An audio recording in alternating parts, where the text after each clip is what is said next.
ወደ ትዳር ለመግባትና ትዳሩን ለመመስረት 100 ሰዎችን ጥያቄ መጠየቅ እንዳለበት የተሰማው ሰው የሱን ታሪክ ዛሬ ነግራችኋለሁ። በቅድሚያ ግን ይህ ቪዲዮ ብዙዎች ጋር እንዲደርስ ሼር እንድታደርግልኝ ፈልጋለሁ። እንዲሁም ይህን ቪዲዮ ስትጀምር ላይክ በማድረግ እንድትጀምር ፈልጋለሁ። እንዲሁም በረሱል ሰለላሁ ዐለይሂ ወሰለም ላይ ሶላዋት ማውረድንም እንዳትረሳ ኮሜንት ቦታ ላይ ጻፈው። ሰላም አለይኩም ወራህመቱላሂ ወበረካቱሁ። አላህ Subhanahu Wa Ta'ala እዚህ ምድር ላይ ሱና ካደረጋቸው መካከል አንደኛው ትዳር ነው። ወንድና ሴትን ጥንድ አድርጎ ሲፈጥር ወንድና ሴት በሐላል መንገድ ተገናኝተው ተጋብተው በሰላም እንዲኖሩና እንዲሁም አንዱ አንዱን እንዲያዝንለት እንዲዋደዱና እንዲተሳሰቡ እንዲሁም በእነሱ መካከለም ዘርን እንዲፈጥሩ አላህ Subhanahu Wa Ta'ala ፈቀደ። ይህ ፍቃዱም ደግሞ እዚህ ዱንያ ላይ ምርጥ ከሚባሉ ጀነት ከሚባሉ ነገሮች መካከል አንዱ እንዲሆን ተደረገ። ታዲያም ይህንን ተግባር ለመተግበር አንድ ሰው እስኬት ድረስ እንደሄደ ልነግራችሁ ፈለኩኝ። ትዳር በጣም ወሳኝ ጉዳይ ነው። ምናልባት አንዳንድ ሀገራቶች ላይና በፊት ቆየት ባሉት ጊዜያቶች ላይ ስልጠና ይሰጥ ነበር በትዳር ዙሪያ ላይ ማለት ነው። አሁን ግን አንድ ሰው አቅመ አዳም ከደረሰ ቀጥታ ወደ ትዳር እንዲገባ ይደረጋል። ለትዳር ስልጠና በጣም ወሳኝ ነው ከሚሉት ሰዎች መካከል አንዱ ነኝ እኔ። ምክንያቱም እኛ የምንኖርበት ህይወት ለትዳር ምቹ ያልሆነ እንዲሁም ትዳር መያዝ ምን እንደሆነ የማናውቅበት ህይወት ከሆነ እንደዚህ አይነት ሰው ለትዳር ምክር ቢሰጠው በጣም ጠቃሚና ወደፊት ለትዳሩ ደግሞ ስኬታማ የሚሆንበትን አጋጣሚ ይፈጥራል ብዬ አስባለሁ። ወደ ታሪኩ ስመለስ አንድ ግለሰብ ነው። ይህ ግለሰብ 100 ሰዎችን ሳላማክር ትዳር አልመሰረትም ብሎ ወሰነ። ከዛም 100 ሰዎችን የማማከር ሂደቱን ጉዞውን ቀጠለ። ብዙ ሰዎችን አማከረ። 99 ሰዎችን አማክሮ ጨረሰና ከዛም በኋላ መሸበት። ወደ ቤቱ ሲገባ 100ኛ አንድ ሰው ይቀረኛል። ስለዚህ ነገ አንድን ሰው አማክራለሁ። ያ ሰው ደግሞ ገና ስወጣ ከቤቴ ያገኘሁት ሰው ነው የሚሆነው። ወንድም ይሁን ሴት፣ ህፃንም ይሁን ትልቅ ሰው፣ እንዲሁም እብድም ይሁን ጤነኛ እሱን አማክራለሁ ብሎ ወሰነ። ከዛም ውሳኔው ደግሞ ወደ መሐላ ገባ ማለት ነው። መሐላው ማፍረስ የለበትም ከዛ በኋላ። ከዛም ጧት ተነሳ። በአጋጣሚ ሆኖ ግን ሲወጣ ያገኘው እብድ ነበረ።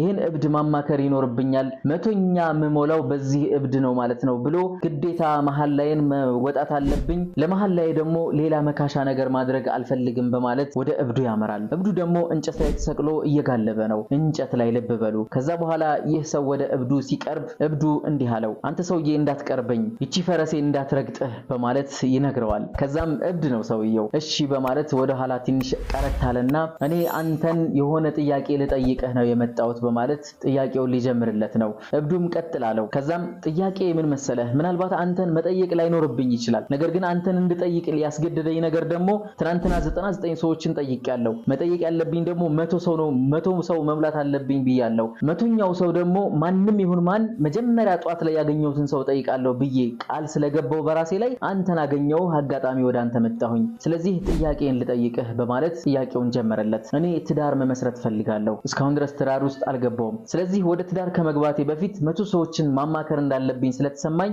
አንተ 100ኛው ነህ። ስለዚህ እንድትመክረኝ ፈልጋለሁ። ምን አይነት ሴት ነው ማግባት ያለብኝ ብሎ ይጠይቀዋል። ከዛም ያ ሰው ቀለል አድርጎ እብድ ነው እንግዲህ አስቡት፣ ቀለል አደረገና 3 አይነት ሴቶችን ጠቀሰለት። የመጀመሪያዋ አለው ያንተ የሆነች ሴት ናት። ሁለተኛዋ ደግሞ ያንተም ያልሆነች የሌላም ሰው ያልሆነች ሴት ናት። ሶስተኛዋ ደግሞ ሙሉ ለሙሉ ያንተ ያልሆነች የሌላ ሰው የሆነች ናት በማለት ቀለል አድርጎ መልሱን መለሰለትና መንገዴን ልቀቅልኝ ልሂድበት ብሎ ያንን እንጨት እየጋለበ ወደፊት ሄደ ማለት ነው። ከዛም ሰውየው ትንሽ ከቆየ በኋላ ምን እንዳለው አልገባውም። የመጀመሪያዋ ያንተ ብቻ የሆነች ናት አለኝ። ሁለተኛዋ ደግሞ ያንተም የሌላም ያልሆነች ናት አለኝ። ሶስተኛዋ ደግሞ ያንተ ያልሆነች የሌላ ሰው የሆነች ናት አለኝ። ምን ለማለት ፈልጎ ነው? ይሄ ሰውዬ እብድ ነው። የሚናገረው ንግግር ግን በጣም ከባድና አሽሙራዊ የሆነ ንግግር ነው። እስኪ እንዲያብራራልኝ ልጠይቀው በማለት እሱን ይከተልና ይደርስበታል። ከደረሰበት በኋላ አንተ እብድ ጠብቀኝ፣ የቅድሙን መልስህ እንድታብራራልኝ ይፈልጋለሁ በማለት ይጠይቀዋል። ከዛም ያ እብድ እንዲህ አለው፣ አንተ ወደዛ ሂድልኝ፣ ፈረሴ ደንብራ እንድትጥለኝ አልፈልግም በማለት ይመልስለታል። ከዛም እሺ ርቄሃለሁ፣ ግን የቅድሙን ጥያቄን እባክህ መልሰህልኛል፣ የመለስከውን መልስ አብራራልኝ በማለት ይጠይቀዋል። ከዛም ሲያብራራለት በጣም በሚገርም ሁኔታ ነበር ያብራራለት። ያንተ ብዬ ነገርኩህ የመጀመሪያዋ ቢክራ የሆነች ሴት ናት፣ ጥብቅ የሆነች ሴት ናት፣ ማንንም ወንድ ማታቅ ሴት ናት፣ ፍቅሯን ለማንም ያልሰጠች፣ ልቧን ለማንም ወንድ ያልሰጠች የሆነች ገና ከቤት ያልወጣችና ብዙ ላይፍን ያላየች የሆነች ሴት ናት። ያቺ ሴት ትመራታለህ። አንተ ክፉ ብትሆንባት ሁሉም ወንዶች ሀከዛ ኩሉ ሪጃል፣ ሁሉም ወንዶች እንደዚህ ናቸው ብላ ታምናለች። አንተ ጥሩ ብትሆንላት ሀከዛ ኩሉ ሪጃል፣ ሁሉም ወንዶች እንደዚህ ናቸው በማለት ትማርብሃለች። ስለዚህ ወንዶች ሁሉም እንዳንተ ይመስሏትና አንተ ጋር ክትት ብላ ጥብቅ እንደሆነች ትቆያለች።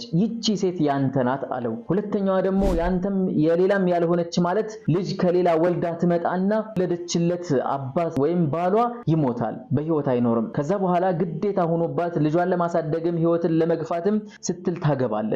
ያቺን ያገባሃት ጊዜ ያንተ አትሆንም። ምክንያቱም ሁሉ ጊዜ ለልጇ ጥሩ እስከሆንክላት ድረስ ደስተኛ ሆና ዋው ለልጄ ጥሩ ሆነልኝ በማለት ውለታህን ከፋይ ትሆናለች።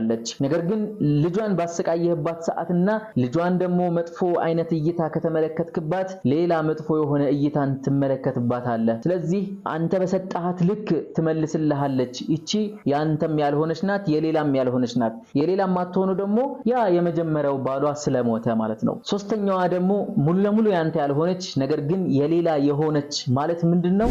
ያቺ ሴት ሌላ ወንድ አፍቅራለች። ግንኙነት ታድርግም አታድርግም በጣም አፍቅራ ክንፍ ብላ ሄዳለች። ከሱ ውጪ ሌላ ወንድ የማትፈልግ አይነት ሴት ሆናለች። ነገር ግን ያ ወንድ እሷን አያገባትም፣ አይፈልጋትም። ትዳሩን መስርቷል፣ ህይወቱን እየመራ ነው ያለው። እሷንም ዙሮ አያያትም፣ አይፈልጋትም፣ ሁላ ትቷታል። በሰዓቱ ታዲያ አታገቢም ቆመሽ ቀረሽ ምናምን እያሏት ሰዎች ሲጨቀጭቋት መጨረሻ ላይ አንተን ታገባሃለች። አንተን የምታገባበት ምክንያት ግን ስሟን ለማደስ እንዲሁም በፊት የነበረውን ታሪኳን ለመርሳት ስትል ነው የምታገባው። ያንን ደግሞ ማድረግም አትችልም። በውስጧ ያለው ሌላ ሰው ነው። አሁን ፊት ለፊት ያለው አንተ ነህ። ሁሉ ጊዜ ጥሩ ባደረክላት ቁጥርም መጥፎ ባደረክላት ቁጥርም አንተን የምታወዳድርህ በፊት ከነበረው ባሏ ወይም ፍቅረኛዋ ጋር ነው የምታወዳድርህ። ይቺ ያንተ ያልሆነች ሴት ናት በማለት መልስ ይመልስለታል ማለት ነው። ይህ አስቡ፣ ከእብድ ነው ይሄ መልስ የተሰጠው። ከዛም ሰውየው 99 ሰዎችን ጠይቆ ያልተመለሰለትን መልስ አሁን ግን ተመልሶለት በጣም ደስተኛ ስለነበረ ውስጡ እብዱን አንድ ጥያቄ ጠየቀው። እኔ እኮ 99 ሰዎችን ጠይቄያለሁ፣ እንደዚህ አይነት ጥበባዊ የሆነ መልስን ግን ማንንም አልመለሰልኝም። አንተ ማንህ ግን ለመሆኑ ብሎ ይጠይቀዋል። ስመለከትህ እብድ ነህ፣ ቆሽሻሃል፣ የእብድን ተግባር እየተገበርክ ነው። ነገር ግን የምትናገረው ንግግር ካንተ አቅም በላይ ነው። ጠቢባኖች የሚባሉት አዋቂ የሚባሉ ሰዎች የሚናገሩት አይነት ንግግር ነው የምትናገረው በማለት ይጠይቀዋል። ይህ ሰው እኔ እኮ እብድ አይደለሁም አለው። እብድ የሆንኩት ለራሴ ስል ነው አለው። ሰዎች እየመጡ ፈራጅ ሊያደርጉኝ ይሞክራሉ፣ እየመጡ ጠቢብ ሊያደርጉኝ ይፈልጋሉ፣ እየመጡ አማካሪና እንዲሁም አስታራቂ ሊያደርጉኝ ፈለጉ። በጣም ቢዚ ያደረጉኝ። እኔ ቀደም ብዬ ከማበዴ በፊት አውቄ እብድ ልምሰልና ሰዎች እንዲሸሹኝ ላድርግ በማለት እብድ መስዬ ሰዎች እንዲሸሹኝ በማድረግ የምተውን ተዋናይ ነኝ በማለት ይነግረዋል ማለት ነው። በዚህ ሰዓት ሰውየው መልሱም ተመልሶለታል። ይሄንን እብድ መሳይ እብድንም አመስግኖ ወደ ቤቱ ይሄዳል። እርግጥ ነው ሴቶች ብዙ አይነት ይሆናሉ፣ ባህሪያቶቻቸውም የተለያዩ ይሆናሉ። እንደዚህ የተለያየ የሆነ ባህሪያቶችን ግን እንዴት አድርገን ማስተናገድ እንደሚኖርብን ስልጠና ማግኘቱ በጣም ወሳኝ ጉዳይ ነውና ስልጠና አስፈላጊ ነው። ያላገባችሁ ወንድም እህቶች በትዳር ዙሪያ ላይ ያለ እስላማዊ የሆነ ስልጠናም ሆነ ማንኛውንም ስልጠና ሳትንቁ መሰልጠን ይኖርባችኋል። ምክንያቱም ቤተሰብ የሚባለው ነገር ሀገርን የሚመሰረት ነገር ስለሆነ ማለት ነው። አንተ የምትወዳት እሷ የምትወድህ የምትወልድልህ የምታከብርህ የምትንከባከብህ ወይም ደግሞ ለሷ የምታሳያት ፊትና የምትሄድበት መንገድ የተሻለ እንዲሆን ስልጠና ያስፈልጋል። ወሰላሙ አለይኩም ወራህመቱላህ